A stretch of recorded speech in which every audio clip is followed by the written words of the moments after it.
ఎవరు ఎవరు నువ్వు, ఎవరు ఎవరు నువ్వు,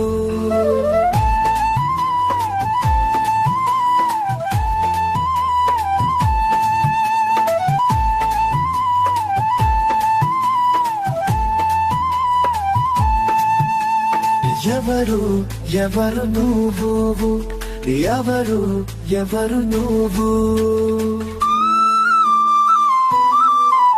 సత్యాన్వేషి, ఓ సత్యాన్వేషి, ఆస్తికుడివా నాస్తికుడివా హేతువాదివా, ఓ ఆస్తికుడివా నాస్తికుడివా హేతువాదివా.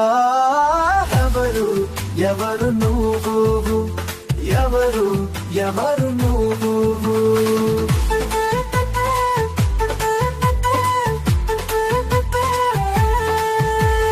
నీ ఫ్యాన్స్ వెయిటింగ్ ఇక్కడ.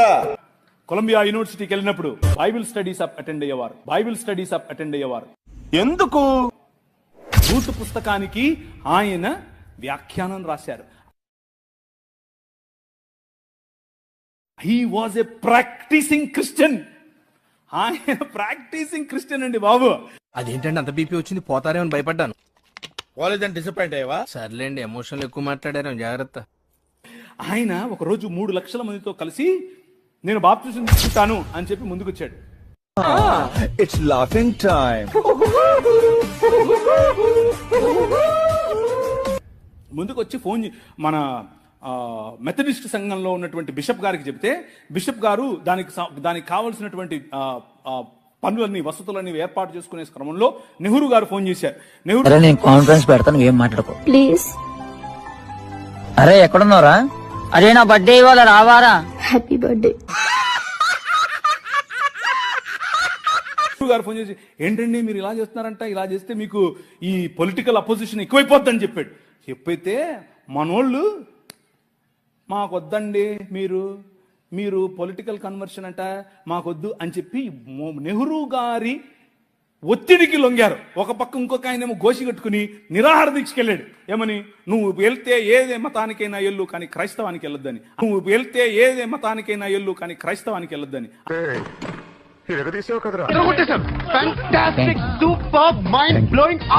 ఆయన నన్ను అత్తే నాకేంటి, నేను యేసు ప్రభువుని అనుసరిస్తా అని చెప్పాడు. ఎవరు? డాక్టర్ బాబాసాహెబ్ భీమ్రావ్ అంబేద్కర్. ఏం సీన్ కనపడుతుందండి అలా? సిగ్గు లేకుండా మీ బతుకులు జడా, అయ్యో బతుకులా. That's what I want. నేను ఇక్కడికి ఎమోషనల్ అవడానికి రాలేదు, మిమ్మల్ని ఎమోషనలైజ్ చేయడానికి వచ్చాను. మాట్లాడుకోవటాలు లేవు. అడిగిన దానికి సమాధానం చెప్తే తెలివితేటలు అంటారు, చెప్పకపోతే పొగరంటారు. మరి నన్ను ఏం చేయమంటారు? దీనికి విసులు ఒకటే సరిపోదు. పద్దలైపోయి బ్యాక్గ్రౌండ్ మ్యూజిక్, స్లో మోషన్, గాల్లో కోట ఎగటాలు, చాలా స్పెషల్ ఎఫెక్ట్లు ఉన్నాయి. నేను ప్లాన్ చేస్తాను, నువ్వు వచ్చే. Hi friends and well wishers అందరికీ గుడ్ మార్నింగ్. ఈరోజు నేను ఒక మంచి పుస్తకం ద్వారా మీ ముందుకు వస్తున్నాను. అదేంటంటే భారతీయ క్రైస్తవులకు అంబేద్కర్ హెచ్చరిక.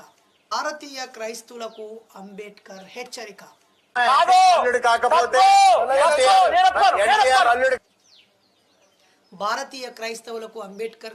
హెచ్చరిక అనే ఈ పుస్తకం చదివాను. ఈ ప్రపంచ చరిత్రలో అనేక మంది శాస్త్రవేత్తలను పొట్టన పెట్టుకున్నటువంటి ఒక నేర చరిత్ర కూడా బైబిల్కి, క్రైస్తవానికే ఉంది. ఇటీవల కూడా పోప్ ఒకరు మాట్లాడుతూ నన్స్గా మారిన ఆ స్త్రీలని మా పాస్టర్లు ఇబ్బంది పెట్టారని, అది ప్రాస్టిట్యూషన్ జరిగిందని ఒప్పుకుంటూ క్షమాపణ చెప్తూ కూడా ఒక స్టేట్మెంట్ ఇచ్చింది. మనందరం చూస్తూనే ఉన్నాము. మరి ఈరోజు మనం ఈ వీడియోలో క్రైస్తవం, భారతీయ క్రైస్తవులకి బాబాసాహెబ్ అంబేద్కర్ గారు ఏమని హెచ్చరిక చేశారో ఈ పుస్తకం 75 పేజీలు ఉంది. మరి ఏం హెచ్చరిక చేశాడు బాబాసాహెబ్ అంబేద్కర్? ఎప్పుడో 1932లో బహుశా సెప్టెంబరు ఇదే తేదీల్లో, నేను హిందూ మతంలో పుట్టాను కానీ చచ్చిపోవడం హిందూగా చచ్చిపోను, పుట్టడం నా చేతిలో లేదు కాబట్టి పుట్టాను, కానీ చనిపోయే నాటికి నాకు ఇష్టం వచ్చిన జీవన విధానంలో జీవిస్తాను, ఈ మతాన్ని వదిలిపెడుతున్నానని ప్రకటించాడు. దానికి కారణము రౌండ్ టేబుల్ సమావేశం తర్వాత పూణే ఫ్యాక్ట్ ద్వారా తాను సాధించిన హక్కులను కోల్పోవడం కానీ, మహద్ చెరువు దగ్గర పోరాటం చేసి మంచినీళ్ళ కోసం ఆయన చేసిన పోరాటం కానీ, కాలారాం టెంపుల్ ముందు నడవడానికి చేసిన ఆ మానవ హక్కుల పోరాటం కానీ ఆయన ఎంతో కలిచివేసింది. ఆ క్రమంలో 1956లో ఆయన హైందవ బ్రాహ్మణ మనువాద వేద ఆ మనుస్మృతి కర్మ సిద్ధాంతాన్ని పారదోలి చేశాడు. డిసెంబర్ 25న 35లో అనుకుంటా ఆయన మనుస్మృతిని కూడా కాలుపెట్టాడు. మరి అలాంటి వ్యక్తి నేను ఈ హిందూ మతాన్ని వదిలిపెడుతున్నానని ఎందుకన్నాడు? 4 వర్ణాలుగా ఉన్న ఈ దేశంలో బ్రాహ్మణులు, క్షత్రియులు, వైశ్యులని ఈ 3 కులాలకు సేవ చేయడానికి శూద్రులు అంటే జంజరం ఉన్న వాళ్ళు వీళ్ళు, జంజరం లేని వాళ్ళు వీళ్ళు, వీళ్ళకు సేవ చేయడం కోసమే పుట్టారని చెప్పడము, వీళ్ళ ఆడవాళ్ళకి ఈ 3 కులాల మగవాళ్ళకి అక్రమ సంతానంగా పుట్టిన వాళ్ళే 5వ కులము, 5వ కులము, అతిశూద్రులు, అంటరాని వారు అని చెప్పేసి, అది సూటిగా చెప్పాలంటే మాలా మాదిగా ఇలా ఎస్టీ వాళ్ళందరూ 5వ జాతి, 5వ జాతి, అసలు వీళ్ళకు స్థానమే లేదని చెప్పినటువంటి స్థితిని మనం అందరం అర్థం చేసుకోవచ్చు. మరి ఆ క్రమంలో ఆయన క్రైస్తవాన్యాన్ని మెచ్చుకున్నాడా? అసలే కాదు. ఆయన క్రైస్తవాన్ని పూర్తిగా వ్యతిరేకించాడు. పెద్ద ఎర్రి పప్పు అనుకున్నాం కదా మావా. ఎవరెరి పప్పులో ఒక్కసారి గుర్తు తెచ్చుకో. మీరు ఎప్పుడైనా బాబాసాహెబ్ రాసినటువంటి ఆయన ఉపన్యాసాలు, ఆయన రచనలు అనే పుస్తకంని మనం ఒక్కసారి చూసినట్లయితే 5వ సంపుటంలో ఆయన చాలా క్లియర్గా అనేక ప్రశ్నలు వేశాడు క్రైస్తవ నమ్మకస్తులకి. ఆయన చాలా క్లియర్గా అనేక ప్రశ్నలు వేశాడు క్రైస్తవ నమ్మకస్తులకి. ఇది స్వాతంత్రానికి ముందు చేసినటువంటిదే. ఇప్పటికి 75-100 సంవత్సరాల క్రితం ఆయన ప్రశ్నించినటువంటి ప్రశ్నలు ఇప్పటికీ క్రైస్తవ సమాజం ముందు అలాగే ఉన్నాయి. వాటికి సమాధానం చెప్పాల్సినటువంటి బాధ్యత క్రైస్తవం పైనే ఉంది. తెలీదు, గుర్తులేదు, మర్చిపోయా. ఇదేంట్రా అంటే కొంతమంది మాట్లాడుతూ ఈ దేశంలో విద్యా వ్యాప్తి కోసము, లేదంటే ఆరోగ్యం కోసము, లేదా అస్పృశ్యత, అంటరానితనం పోగొట్టడం కోసం క్రైస్తవం ఎంతో మేలు చేసింది అంటారు. అది ముమ్మాటికి అబద్ధం.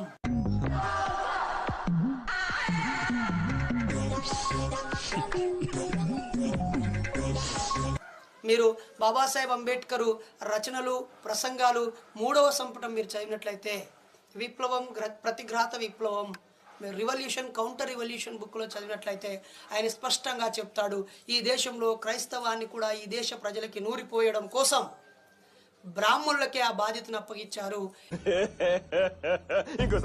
ఈ దేశంలో క్రైస్తవాన్ని కూడా ఈ దేశ ప్రజలకి నూరిపోయడం కోసం బ్రాహ్మణులకే ఆ బాధ్యతను అప్పగించారు.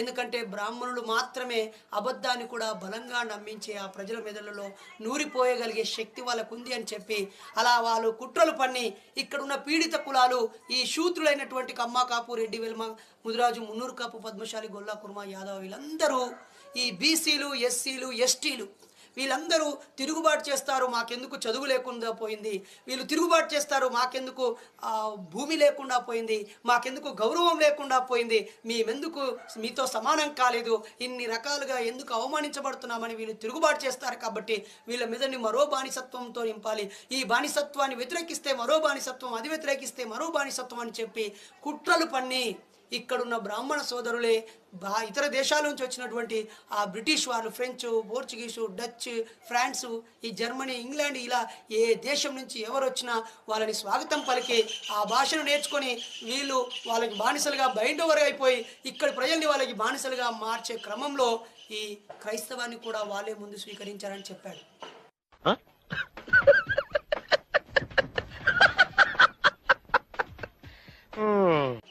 వందల ఎకరాల భూములు, లక్షలాది రూపాయలు, కోట్లాది రూపాయలు ఆదాయం ఇచ్చే హాస్పిటళ్ళు, అలాగే స్కూళ్ళు, ఇంకా ధార్మిక కేంద్రాలన్నీ కూడా వాళ్ళ చేతుల్లో ఉన్నాయని చెప్పాడు. అది కూడా ఈ ముందుగా ఎవరైతే సంపన్న కులాల వాళ్ళు, అవర్ణులు, దోపిడీ కులాల వాళ్ళు ఏ విధంగా అయితే ముందుగా క్రైస్తవంలో చేరిపోయి ఆ క్రైస్తవాన్ని ఆక్యుపై చేసుకొని ఆ సంపదను వాళ్ళ చేతిలో ఎలా పెట్టుకున్నారో Babasaheb Ambedkar revolution, counter revolution అనే పుస్తకంలో అది కూడా మనం 3వ సంపుటంలో స్పష్టంగా చూడవచ్చు. మండుతున్నట్టుంది. అయితే 5వ సంపుటంలో బాబాసాహెబ్ అంబేద్కర్ వేసినటువంటి అనేక ప్రశ్నల్ని ఈ పుస్తకంలో యథాతథంగా రాశారు. ఎందుకంటే మిగతా ఎవరేసినా దాంట్లో సొంత కవిత్వమో పైత్యమో ఉంటుందని. ఏమంటున్నాడు క్రైస్తవులను ఉద్దేశించి బాబాసాహెబ్ అంబేద్కర్ గారు? క్రైస్తవ మతం అస్పృశ్యులుగా పుట్టిన వారి బాధను పీడనను తొలగించడంలో సాధికారకంగా పనిచేసిందా అని ప్రశ్నిస్తున్నాడు. నేనెంత ఎదవనో నాకే తెలియదు. మాకు తెలుసులేరా. అలాగే క్రైస్తవంలోకి మారిన పిదప పబ్లిక్ బావి నుండి నీళ్లు తోడుకుంటున్నారా అని అడిగాడు. తమ పిల్లలను పబ్లిక్ పాఠశాలలో చేర్పించగలిగారని అడుగుతున్నారు. అలాగే హోటల్స్లో ప్రవేశించగలిగారా? ఏ వివక్ష లేకుండా ప్రభుత్వ కార్యాలయాల్లో ప్రవేశించగలుగుతున్నారా? సవర్ణులతో కలిసి ఒకే ఇంట్లో ఉండడం కానీ గ్రామంలో నడిబొడ్డున నివాసం ఏర్పరచుకొని జీవించగలుగుతున్నారా? అస్పృశ్యుల నుండి సవర్ణ ఇంద్రులు నీళ్లు తాగగలుగుతున్నారా? అలాగే కలిసి తింటున్నారా? అంటరాని జాతి వాళ్ళను తాకితే స్నానం చేయకుండా ఉంటున్నారా? ఈ ప్రశ్నలన్నింటికీ సమాధానం ఎవరు చెబుతారు? అంటే అది ఓహో, ఇప్పుడు అలా కూడా రాస్తున్నారు అన్నమాట. కాదు కాదు కాదు కాదు అనే సమాధానం వస్తుంది. అంటే ఇక ఎందుకు ఈ క్రైస్తవం అని ప్రశ్నించాడు బాబాసాహెబ్ అంబేద్కర్. అంటే నిజంగానే అస్పృశ్యతని అంటరానితనాన్ని పోగొట్టిందా? సమానత్వాన్ని ఇచ్చిందా? ఇయ్యలేదు కదా. సోదరభావాన్ని పెంపొందించిందా? లేదు కదా. అదే క్రైస్తవంలో ముందు చేరిన సంపన్న కులాల వాళ్ళు పాస్టర్లు గాను, పోపులు గాను, బిషప్పులు గాను, పీఠాధిపతులు గాని మారిపోయి మళ్ళీ ఇందులో నుంచి దిగువ శ్రేణుల్లోంచి వచ్చిన వాళ్ళందరూ వాళ్ళ అనుచరులు గాను, గొర్రెలుగానే మిగిలిపోయారనే ప్రశ్నని బాబాసాహెబ్ అంబేద్కర్ గారు వేస్తూ ఉన్నారు. పొట్టోడికి దోలు తీరిపోయి. అలా ఒకవేళ మరో మాటలో చెప్పాలంటే క్రైస్తవ మతాంతీకరణ అంటరాని వారి జీవితంలో ఏ విధమైన సామాజిక మార్పులు తీసుకురాలేకపోయింది అని 100 సంవత్సరాల క్రితం చెప్పాడు బాబాసాహెబ్ అంబేద్కర్. అన్న రూల్స్ పెడతారు, ఆయన ఫాలో అవ్వరు, కానీ మనం ఫాలో అవ్వాలి. అందుకే 1956లో స్వాతంత్రం వచ్చాక 9 ఏళ్లకే ఆయన బౌద్ధ జీవన విధానాన్ని స్వీకరిస్తూ డిసెంబర్ 6, 1956లో ఆయన చనిపోయారు. నాకేం కనపట్టలేదు. తెలీదు, గుర్తులేదు, మర్చిపోయా. ఆ చనిపోయే ముందు ఆయన చేసిన ప్రతిజ్ఞలు 22 చదివితే బాబాసాహెబ్ బిడ్డలకి, బీసీ, ఎస్సీ, ఎస్టీలకి ఒక మానసిక మత బానిసత్వంలో నుంచి విముక్తి మార్గం దొరుకుతుంది. కాబట్టి మరి అలా మార్పు జరగాలంటే ఏమని చెప్తాడు? ప్రజల సామాజిక హోదా ఏం మారలేదు. అలాగే మరి అలాంటప్పుడు క్రైస్తవం ఏమాత్రం ఉపయోగపడలేదు. దానిని మనం ఎలా మనిషిని మనిషిగా చేసేది, సమానత్వాన్ని ఇచ్చేది, ప్రేమనిచ్చేది, నీవలే పొరుగువాడిని ప్రేమించే తత్వాన్ని ఇస్తుందని ఎక్కడ చెప్పగలమని ఆయన ప్రశ్నిస్తున్నాడు. కింది స్థాయి వాళ్ళకి అర్థం కాదు, మాస్ వాళ్ళకైతే అర్థం కాదు. మినిమం డిగ్రీ చదువుకున్న వాళ్ళకి ఐఏఎస్, ఐపీఎస్, పెద్ద పై స్థాయి వాళ్ళకైతేనే అర్థం అవుతుంది. కింది స్థాయి వాళ్ళకైతే అర్థం కాదు. అలాగే మతాంతీకరణ చెందిన వారి సమాజ హోదాలో మార్పు మరో 2 విధాల మార్పుగా ఫలితంగా ఉంటుంది. ఒకటి, హిందువుల స్వభావంలో, క్యారెక్టర్లో, వాళ్ళ ప్రవర్తనలో మార్పు రావాలి. రెండవది, మతాంతీకరణ చెందిన వారి మనోదృక్పథంలో, అంటే వాళ్ళు మెంటల్గా వాళ్ళకు వాళ్ళు రియలైజ్ కావాలి. అవి 2 జరగలేదు అని చెప్పాడు. అలాగే క్రైస్తవం ఏం చేసింది? మతం మారిన హిందువుల కోసం క్రైస్తవం ఏం చేసింది? వాళ్ళ హక్కులను అందించిందా? వాళ్ళకు భూమిని ప్రసాదించిందా? లేక వాళ్ళకు విద్యను ప్రసాదించి ఉన్నతులుగా తీర్చిదిద్దిందా? సమానత్వం కల్పించిందా? వాళ్ళు ఇంతకాలం పడుతున్న బాధలకి, కష్టాలకి పరిష్కారం చూపించిందా? నువ్వు కూడా గొర్రెవే, పాప పరిహారం కోసమే జీవిస్తున్నాము, మనమందరం ఆ ప్రభువు బిడ్డలము, ఆ ఆదాము అవ్వ చేసినటువంటి సైతాను మాటలు నమ్మి చేసినటువంటి ఆ పాపాన్ని మనం ఇంకా మోస్తున్నామని చెప్పి చేస్తున్నారని చెప్పాడు. బతుకు బురదలో పంది బతుకుతుంది, నువ్వు బతుకుతున్నావు ఎందుకు? ఎదవన్నారు, ఎదవ. అంతేకాదు ఇంకా బలమైన విమర్శలు చేశాడు బాబాసాహెబ్ అంబేద్కర్.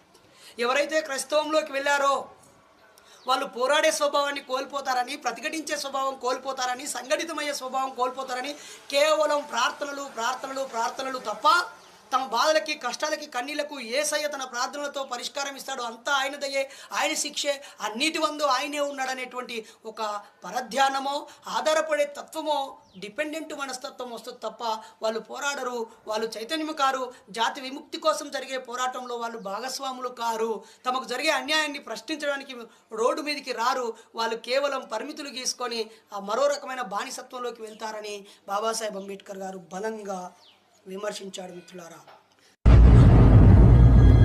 అంటే అలాగే ఆయన ఇంకేమని ప్రశ్నిస్తున్నాడు? రోమన్ సామ్రాజ్యంలో ఉన్నటువంటి బానిసత్వం ఎందుకు పోలేదు అని అడుగుతున్నాడు. అక్కడే మా క్రైస్తవం పుట్టినట్లయితే, అక్కడే జీసస్కు సంబంధించిన చారిత్రక ఆధారాలు ఉన్నాయని మీరందరూ చెప్పినట్లయితే, అక్కడ నిజంగా దేవుడు గాలే ఉన్నట్లయితే, అతన్ని బిడ్డలే పాలిస్తున్నట్లయితే, నీదా అది పరలోకం లాంటి సత్యవంతమైన రాజ్యమైనట్లయితే ఎందుకని ఎందుకని ఆ రోమ్ నగరంలో బానిసత్వం వందల సంవత్సరాల క్రైస్తవం స్థిరపడ్డప్పటికీ ఎందుకు కొనసాగుతుంది? మరి తోటివారి బానిసత్వాన్ని ఎందుకు పోగొట్టలేదని అడిగాడు. అలాగే అమెరికాలో కూడా క్రైస్తవే ప్రధానంగా ఉంది కదా, అక్కడ పాలకులు క్రైస్తవులే ఉన్నారు కదా, మెజారిటీ ప్రజలు క్రైస్తవులే ఉన్నప్పుడు అక్కడ కూడా నీగ్రో జాతి వారు బ్లాక్స్ లాగా నల్ల జాతి వాళ్ళుగా బానిసలుగా ఎందుకు ఇబ్బంది పడ్డారు అనే ప్రశ్నని బాబాసాహెబ్ అంబేద్కర్ గారు ఇక్కడ క్రైస్తవులకు అడుగుతున్నాడు. మిత్రులారా, ఎందుకు పుడతారో కూడా తెలియదండి మనుషులు, కొంతమంది బేసిక్ సెన్స్ ఉండదు మనుషుల దగ్గర. కాబట్టి ఏ మత విశ్వాసాన్ని ఆచరించినా స్థితి మాత్రం ఏకరూపము ఒకటే ఉంది. ఈ ప్రశ్నకు సంబంధించి మరొక భాగంపై దృష్టి సారించాలి. క్రైస్తవం అంటరాని జాతులను ఎదగడానికి ఉపకరిస్తుందా? అస్సలే ఉపయోగించదు అని సమాధానం ఇచ్చాడు. నిజమైన సంస్కరణల కన్నా క్రైస్తవ మతాన్ని శుద్ధ ఆధ్యాత్మికమైనదిగా గుర్తించి అస్పృశ్యులు సహకరించాలని క్రైస్తవులు కోరుకుంటారు. అది పూర్తిగా తప్పు. క్రైస్తవం సంఘ సంస్కరణ కోరుకోదు. అంటే అసలు క్రైస్తవం ప్రశ్ననే ఎదుర్కోదు. సార్ మీరు కామెడీ చేయకండి సార్, సీరియస్ గా మాట్లాడుతారు. క్రైస్తవం చర్చకి ముందుకు రాదు, గుడ్డిగా నమ్మమంటుంది, ఆచరించమంటుంది, తాను చెప్పిందే ఫైనల్ అంటుంది. చివరికి భూమి గుండ్రంగా ఉందని చెప్పిన బ్రూనోని కాల్చి చంపింది. అంటే కానీ అతను చెప్పింది నిజమని రాకెట్ ఆకాశంలోకి వెళ్ళి ఫోటో తీసి చూపించాక మళ్ళీ బైబిలే మార్చుకొని పాత నిబంధనను తీసేసి కొత్త నిబంధనను మార్చుకుంది. అదంతా అప్పుడండి, ఇప్పుడు నేను మారిపోయానండి. ఏమైనా అంటే ఎందుకు ఈ విమర్శలకి ఈ ప్రశ్నలకి సమాధానం చెప్పలేక పాత నిబంధనను మార్చుకొని కొత్త నిబంధన, అది కూడా 63, 64 పుస్తకాలు ఎవరెవరో ఎప్పుడెప్పుడో రాసినటువంటి కథలని ఏకం చేసి ఒక బైబిల్గా మార్చి మన ముందు పడేశారు. దాన్ని కూడా ప్రశ్నించాల్సినటువంటి అవసరం ఉంది. మిత్రులారా, ఒక్క బ్రూనోనే కాదు, అనేక మంది సైంటిస్టులు మధ్యయుగం చీకటి యుగం కావడానికి కారణం, అనేక సైన్స్ ఆవిష్కరణలు ఆగిపోవడానికి, శాస్త్రవేత్తలు చిత్రహింసలకు గురై ప్రాణాలు కోల్పోవడానికి ప్రధాన కారణము క్రైస్తవం.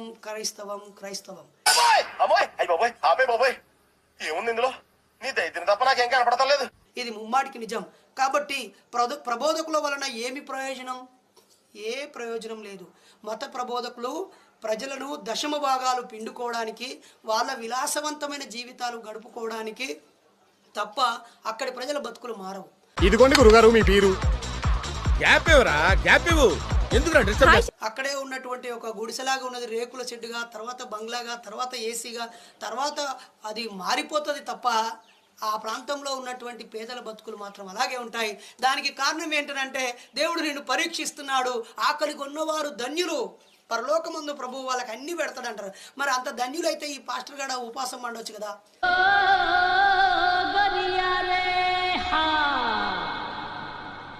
ఆకలితో సావచ్చు కదా. లేదా ఈ ధనవంతులందరూ ఎందుకు ధనవంతులుగా ఉండాలి? మనం దీనికి మాత్రం అందుకే ఒక మాట ఉంటుంది, ఏమనంటే ఆఫ్రికా దేశంలో ఉన్నటువంటి నానుడి, ఈ దేశంలోకి క్రైస్తవులు వచ్చే నాటికి వాళ్ళ చేతిలో బైబిల్ ఉంది, మా చేతిలో భూమి ఉంది. ఇప్పుడు వాళ్ళ చేతిలో భూమి ఉంది, మా చేతిలో బైబిల్ పెట్టారు అని చెప్పారు. మీ బతుకులు జడా బతుకులా నిజంగా కూడా మరి బైబిల్ పట్టుకున్న వాళ్ళని మనం అడుగుదాం, అయ్యా మీరు మీ మతం ఈ సమాజంలో ఎదుర్కొనేటువంటి ఏ సమస్యలకు పరిష్కారాన్ని ఇస్తుంది? కుల నిర్మూలనకు పాటుపడుతుందా? మత నిర్మూలనకు పాటుపడుతుందా? నిజమైన మానవత్వాన్ని మేల్కొల్పుతుందా? క్రైస్తవాన్ని అనుసరించే దేశాలలో పిల్లల మీద అఘాయిత్యాలు జరగటం లేదా? ప్రాస్టిట్యూషన్ జరగట్లేదా? అపహరణ జరగట్లేదా? మహిళలు హింసకు గురి కావట్లేదా? అక్కడ బానిసత్వం కొనసాగటం లేదా? సమానత్వం వచ్చిందా? శాస్త్రీయ దృక్పథం వచ్చిందా? దోపిడీ లేని వ్యవస్థ వచ్చిందా? దేనికి దేనికి దేనికి సమాధానం చెప్పగలరు? ఒక్కదానికి కూడా సమాధానం ఉండదు. కానీ మతం గొప్పదని, పైన ఒక లోకం ఉందని, ఎక్కడుందా లోకం? అదే క్రైస్తవ దేశాల్లో నుంచి వచ్చిన వాళ్ళే కనిపెట్టారు కదా, ఆకాశంలోకి వెళ్ళారు కదా, భారతదేశం నుంచి రాకేష్ శర్మ వెళ్ళాడు అంటున్నాం కదా, మరి యూరి గగారిన్ వెళ్ళారు కదా. ఎంతోమంది ఆకాశంలోకి వెళ్ళారని, చంద్రుడి మీద అడుగు పెట్టాడని చెప్తూ ఉన్నప్పుడు మరి కల్పన చావ్లా, సునీత విలియమ్స్ లాంటి మహిళలు కూడా వెళ్ళారని చెప్పుకున్నప్పుడు ఎక్కడుంది మీ పరలోకము? చచ్చిపోయిన వెంటనే ఒక పెట్టెలో పెట్టి సమాధి చేయాలంటారు. మరి మెడికల్ కాలేజీలో ప్రయోగాల కోసం శవాలు ఎక్కడి నుంచి రావాలి? మొన్న కరోనా సమయంలో ఏ పెట్టెలో దాచిపెట్టారు? కాల్చినటువంటి సందర్భం లేదా? సామూహిక కరణం చేసిన సందర్భం లేదా? అన్ని మతాలను నేను ప్రశ్నిస్తున్నాను, అన్ని మతాలను అడుగుతున్నాను.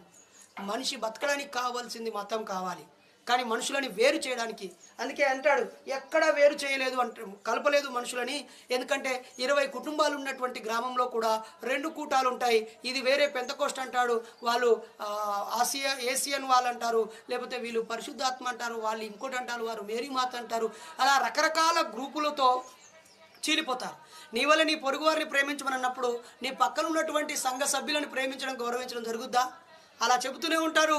పక్క మతాలకు సంబంధించిన రాళ్ళు సైతానులు, అక్కడికి వెళ్ళకూడదు, మీరు బొట్టు పెట్టుకోకూడదు, మీరు దండలు వేసుకోకూడదు, ఆ దగ్గర ప్రసాదం తినకూడదు అంటారు. అరే నాయన, ఆ ప్రసాదం, ఆ బొట్టు అవన్నీ ఆ మతం పెట్టింది కాదు, ఆ మత పెద్దలు పెట్టిందే. మనిషిని ప్రేమించకుండా మతాన్ని ప్రేమించేలా చేస్తాయి దుర్మార్గమైన విషయాలు. కాబట్టి జాతి విముక్తి సమావేశాల్లో క్రైస్తవంలోకి మారిన వాళ్ళు పాల్గొనట్లేదు. అంటరాని వారి సమస్యల పట్ల స్పందించడం లేదు. ఇప్పటికీ కూడా ఏదైనా చర్చికి సమస్య వస్తే కూర్చుండి ప్రార్థనలు చేస్తారు తెల్లవారులు తప్ప వాళ్ళు ప్రతిఘటించరు, పోరాడరు. ప్రజల్లో ఉండే పోరాడే తత్వాన్ని చంపేస్తుంది క్రైస్తవము. ఆ క్రైస్తవంలో కూడా సంపన్న కులాలలోంచి వచ్చిన వాళ్ళే ప్రముఖ పాస్టర్లుగా మారుతారు. వాళ్ళకే విదేశీ ఫండ్ వస్తుంది, లక్షలు కోట్లు ఉంటాయి. అలాగే సంపన్నమైనటువంటి చర్చిలన్నింటిలో కూడా మీరు వాళ్ళ ముత్తాతలు తాతలు ఏ కులములో చూస్తే వాళ్ళు సంపన్న కులాలకు చెందిన వాళ్ళే ఉంటారు తప్ప నిరుపేద కులాల్లో నుంచి వచ్చి క్రైస్తవాన్ని ఉపయోగించుకొని డబ్బు గడించిన వాళ్ళు కూడా లేరు. అయినా దేవుడు దోపిడీ బొమ్మ పొరుసు లాంటివి అని కారల్ మార్క్స్ అనే మహానుభావుడు చెప్తాడు. కాబట్టి మానవ బలహీనతలో నుంచి దైవం పుట్టిందని ఆల్బర్ట్ ఐన్స్టీన్ చెప్తాడు. కాబట్టి క్రైస్తవ దృక్పథం మనిషిని పక్కదారి పట్టిస్తుంది అని బాబాసాహెబ్ అంబేద్కర్ చెప్తున్నాడు. అది ఆయన ప్రసంగాలు రచనలు సంపుటం 5లో యథాతథంగా ఉంది. ఏమంటున్నాడు? క్రైస్తవ దృక్పథము మనిషిని పక్కదారి పట్టిస్తుందని చెప్పాడు. అంతేకాకుండా ఏదైనా ఆదివారం రోజు అదే దళిత కాలనీలో పీడిత కులాల సమస్య మీద ఒక సదస్సు పెడితే ప్రార్థనకు పోతారా, సమస్య మీద పోరాడడానికి వస్తారా అని ఆలోచిస్తే ప్రార్థనకే పోతారు. ఒక్క సండే చర్చికి వెళ్ళకపోతే మరుసటి రోజు ఎవరో ఒకరు ఆ సంఘ సభ్యుడిని ఇంటికి వచ్చి నువ్వు ఎందుకు ప్రార్థన రాలేదని ప్రశ్నించి ఫాలోఅప్ చేస్తూ ఉంటారు. తాను సంపాదించే పైసల్లో 10% ముక్కు పిండి వాడు పేదవాడైనా కూలివాడైనా 10% వసూలు చేస్తూ ఉంటాడు.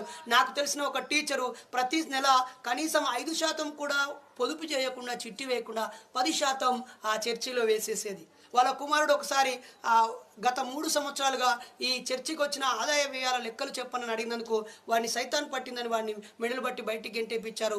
ఆ తల్లి అదేంటి, ఇంతకాలం నేను 10వ భాగం ఇచ్చాను, ఈరోజు నా కొడుకు నిజమైన భక్తుడే అయినప్పటికీ వాడు నాస్తికుడు కాదు, మత వ్యతిరేకి కాదు, కేవలం లెక్కలు అడిగినందుకే వాడిని ఇలా సైతాన్ పట్టిందని నిర్దాక్షిణ్యంగా తోసేశారని నిజం తెలుసుకొని తాను ఆ బైబిల్ని పక్కన పెట్టి నాస్తిక జీవన విధానంలో గడుపుతూ ఉంది మిత్రులారా. కాబట్టి అలాగే స్వాతంత్రానికి ముందు జరిగిన పోరాటంలో కూడా క్రైస్తవము ఎక్కడ ఉద్యమాల్లో క్రియాశీలకంగా పాల్గొనలేదని ఇక్కడ తన పుస్తకం రచనల్లో తేలింది. అది కూడా క్రైస్తవము ఎక్కడ ఉద్యమాల్లో క్రియాశీలకంగా పాల్గొనలేదని ఇక్కడ తన పుస్తకం రచనల్లో తేలింది. అంటే అలాగే ఒక ఆయన గాంధీ గారికి రాసిన ఉత్తరాన్ని బాబాసాహెబ్ ఇక్కడ తన రచనలో ప్రస్తావించాడు. మీరు మీ యంగ్ ఇండియా పత్రికలో ముస్లింల గురించి, క్రైస్తవుల మన సిక్కుల గురించి, హిందువుల గురించి, సవర్ణుల గురించి మాట్లాడుతున్నారు, కానీ మా భారతీయ క్రైస్తవుల గురించి మాట్లాడలేదని అంటున్నారు. అప్పుడు ఆయన ఏ విధంగా డొంకు తిరుగుడు సమాధానం ఇచ్చాడో చెప్పాడు. కాబట్టి ఈరోజు బతుకు తెరువు కోసమేమో బాబాసాహెబ్ అంబేద్కరు, ముక్తి మార్గం కోసమేమో యేసయ్యను నమ్ముకుంటున్నారని బాబాసాహెబ్ అంబేద్కర్ గారు స్పష్టంగా చెప్పారు. దయచేసి పరలోకం గిరలోకం ఏ లోకం లేదు, ఒక్కసారి ఆలోచించండి. అలాగే మారు రాకడ అచ్చుడు పోవుడు ఉండదు, 2000 సంవత్సరంలో వస్తుందని చెప్పారు. ఇప్పటికి 22 సంవత్సరాలు అవుతుంది. చచ్చినవాడు మళ్ళా పుట్టే ప్రసక్తే ఉండదు. ఇది ఒకటే జీవితం. ఈ జీవితాన్ని కూడా విచ్చలవిడిగా గడపమని అడగట్లేదు. దైవభావం భయం లేకపోతే మనిషి కంట్రోల్ తప్పుతున్నది పూర్తిగా అబద్ధం. ఈరోజు జైలులో మగ్గుతున్న వాళ్ళు, నేరాలు చేస్తున్న వాళ్ళందరూ ఏదో ఒక మతాన్ని, ఏదో ఒక దేవుని నమ్ముతున్న వాళ్ళే. దేవుని నమ్మని వాడు విచ్చలవిడిగా ఉంటాడనేది పూర్తిగా నాటకం, బూటకం, అలా భయపెట్టడం కోసమే. అదే బైబిల్లో చెప్తారు, బుద్ధిహీనులు తమ హృదయంలో దేవుడు లేడనుకొందరు అని.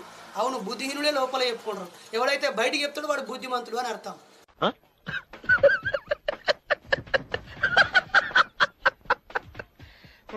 కాబట్టి సైతాను బలమైందా క్రైస్తవంలో? యేసయ్య బలమైన వాడా? ఒక్కసారి ప్రశ్నకి జవాబు చెప్పండి. ఏ పొరపాటు జరిగినా వాళ్ళు సైతాన్ని నెట్టేస్తారు. ఈ విధంగా అయితే బ్రాహ్మణ సోదరులు అది దయ్యము, భూతము, మంత్రము, చేతబడి, బాణామతి, ఆడు మాంత్రికుడు, వాడు భూత వైద్యుడు, వారి గారడి, వాడు శక్తి, ఏదో శక్తి. ఏ శక్తి రాడు ఆయన? శక్తి అంటే ఎనర్జీ. ఎనర్జీని ఫిజిక్స్లో బోధించుకోవాలి. అది ఏ రకమైన ఎనర్జీ, ఏ రకంగా మారింది, అందులో ఏ చర్య జరిగింది, భౌతిక చర్య జరిగిందా, రాసాయనిక చర్య జరిగిందా, పరావర్తన, ఇవన్నీ పక్కన పెట్టి ఎంతసేపు లేని దేవుడు ఉన్నాడని చెప్పి, లేని స్వర్గ నరకాలు ఉన్నాయని చెప్పి, ఈ భూమికి అవతల ఇంకేదో ఉందని చెప్పి ఈ అమాయక ప్రజలందరి బుర్రలు పాడి చేసి బతికున్నన్ని రోజులు ఒకడు ఈ రకంగా దోసుకుంటాడు, ఒకడు ఆ రకంగా దోసుకుంటాడు. ఎవ్వనికి వాడు దోసుకోవడే తప్ప ఎవ్వడు మనిషిని మనిషిగా తయారు చేయట్లేడు. మనిషి ఎదుర్కొనే సమస్యల మీద మాట్లాడట్లేదు. ఇన్ని వందల మంది ఒక చర్చిలో కూర్చుని సమావేశం అవుతున్నప్పుడు, లేదా ఇన్ని వేలాది మంది ప్రజలు ఒక దేవుడి రూపంలో ఒక గుడిలో సమావేశం అవుతున్నప్పుడు, ఒక చర్చి, ఒక మసీదులో వందలాది వేలాది మంది శుక్రవారం రోజు సమావేశం అవుతున్నప్పుడు, ఆ సమావేశ సమయంలో మన ప్రజలు ఏ సమస్యలతో బాధపడుతున్నారు, ఆ సమస్యకు కారణం ఎవడు, మనం ఈ గుంపుగా ఆ పీడితునికి సపోర్ట్గా ఉందామా, ఆ సమస్యపై పోరాటం చేద్దామని ఎవడనడు. ఎందుకంటే వాడికి ఎంతసేపు పైనున్నోడు పరిష్కరిస్తాడు, నువ్వు నిమిత్త మాత్రుడివి, నువ్వు సంపాదించింది నాకు ఇయ్యి, నువ్వు దేవునికి కట్టుబడి ఉండని వాళ్ళ బతుకులన్నీ ఛిద్రం చేస్తున్నాయి. ప్రజలారా, మీ సమయం విలువైంది, మీ జీవితం విలువైంది. ఇదొక్కటే జీవితం. ఈ జీవితాన్ని గొప్పగా ఆస్వాదించండి, ప్రకృతిలో విహరించండి, సంపాదించండి, కష్టపడి పొదుపుగా జీవించండి, ఆనందం కోసం విహరించండి, తోటివారి ఆనందం కోసం కట్టుబడి ఉండండి. ఏ ఏ దేశాల్లో ఉన్న ఆయా చట్టాలను గౌరవిస్తూ ఉన్నతంగా జీవించి నలుగురి నవ్వుకు కారణం అవ్వాలి. నీ మొహంలో చిరునవ్వు ఉండాలి తప్ప అయ్యో అయ్యో అని భయంగా ఏ దేవుడు లేడు, లొట్టపీసు లేదు, మొక్కాల్సిన అవసరం అసలే లేదు. మిత్రులారా, మనం ముగించుకుందాం. క్రైస్తవ ప్రజలు ఆ మిషనరీ, ఆ చర్చి లేదా ఆ వ్యవస్థ కంట్రోల్లో ఉంటారు తప్ప ప్రభుత్వం కంట్రోల్లో, ప్రభుత్వం మీద వాళ్ళు ఎక్కువ ఆధారపడరు. కాబట్టి స్వాతంత్రానికి ముందు స్వాతంత్ర ఉద్యమంలో వాళ్ళు చురుకైన పాత్ర పోషించలేదని చెప్పాడు బాబాసాహెబ్ అంబేద్కర్ గారు. కాబట్టి మనం ఆలోచించాలి మిత్రులారా. క్రైస్తవము ఎంత దుర్మార్గమైందో మనం అర్థం చేసుకోవచ్చు. ఇక్కడున్న క్రైస్తవుడు పంజాబ్ నుంచి వచ్చిన క్రైస్తవుని యాక్సెప్ట్ చేయడు, లేదా కేరళ నుంచి వచ్చిన క్రైస్తవుని యాక్సెప్ట్ చేయడు, పక్కవాడు ఎవడైనా క్రైస్తవుడైనా యాక్సెప్ట్ చేయడు. కేవలం తన సంఘము, తన చర్చే. మారుమూల ప్రాంతాల్లోకి వెళ్తే మాల సోదరులు ఒక చర్చి, మాదిగ సోదరులు ఒక చర్చి, బీసీ సోదరులు ఒక చర్చి, అలాగే ఒకే చోట మాదిగలు ఒకే చోట ఎక్కువ మంది ఉన్నా కూడా మా ఒక్క కమలాపూర్ అనేది హన్మకొండ జిల్లా, తెలంగాణ హన్మకొండ జిల్లా కమలాపూర్లో, ఒక్క కమలాపూర్లోనే 4 దిక్కుల చర్చీలు ఉంటాయి తప్ప అక్కడున్న ఒకగానొక్క అంబేద్కర్ భవనానికి అభివృద్ధి ఉండదు. ఆ పక్కనే బిల్డింగ్ల మీద బిల్డింగ్లు, వందల వేల మంది సమావేశమయ్యే భవనాలు క్రైస్తవం పేరుతో నిర్మాణం అవుతున్నాయి. కానీ బాబాసాహెబ్ భవనం మాత్రం బాగుపడట్లేదు. ఇప్పుడే కొంత ఔత్సాహికులు కమిటీ వేసుకొని దాన్ని బాగు చేసి నడిపించే ప్రయత్నం చేస్తున్నారు. చాలా ఆలస్యంగా ఈ మధ్య కాలంలోనే అక్కడ ఉన్నటువంటి మా సోదరులు అంకిత భావం కలిగిన అంబేద్కరిస్టులు అంబేద్కర్ విగ్రహాన్ని పెట్టుకున్నారు తప్ప అంతకుముందు ఎప్పుడో చర్చి వచ్చింది. కాబట్టి మనిషి ఉన్న ప్రతి చోటకు మతవాదులు వెళ్తున్నారు. కానీ స్పందించే గుణం ఉన్న మనుషులని కూడగట్టడానికి మనలాంటి వేదికలు వెళ్ళట్లేదు. కాబట్టి మతం ఏదైనా అందులో ఉన్న అజ్ఞానానికి మనం శత్రువులం. ఆయా ప్రజలు ఆయా మత సంస్కరణకు పూనుకోవాలని, వాళ్ళ దృక్పథం మారాలని మనసారా కోరుతూ, మత మార్పిడి అక్కర్లేదు, ఏ మతం లేకుండా జీవించవచ్చని సూచిస్తూ అందరికీ ధన్యవాదాలు. ఇట్లు మీ బైరి నరేష్, భారత నాస్తిక సమాజం రాష్ట్ర అధ్యక్షుడు, ఉస్మానియా యూనివర్సిటీ PhD స్కాలరు, అలాగే భారత నాస్తిక సమాజం 50 ఏళ్ల స్ఫూర్తి సభల నిర్వహణ కమిటీ కన్వీనర్. ఏం చదువుతారు సార్? చెప్పు తీసుకొట్టండి సార్.